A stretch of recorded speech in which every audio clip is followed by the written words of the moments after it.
If you own a short-term rental, you need to know these 3 layers of insurance. Layer 1 is just your standard typical home insurance. This covers your contents, damage, floods, anything that may happen to your home outside of short-term rentals. In terms of actual renting out your home, this does nothing. And so you can't rely on that if you have a short-term rental.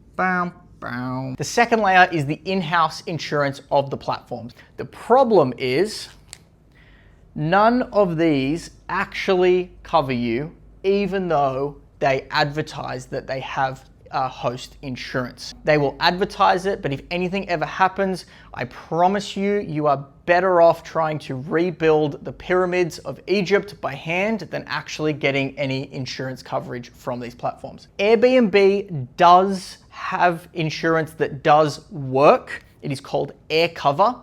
However, it's typically for minor things, and if you have large things that go wrong, again, it becomes extraordinarily difficult, bordering on impossible, for actually anything to be covered and reimbursed. The third layer is the one that you want, which is dedicated short-term rental insurance. There are companies out there that offer this specifically to hosts, and this is the layer that actually is going to cover you and is actually going to come in clutch. God forbid that you need it. Now, your short-term rental insurance is not going to cover your weather events and your standard home insurance coverage stuff, which is why you need standard home insurance as well. But you will need short-term rental insurance specifically.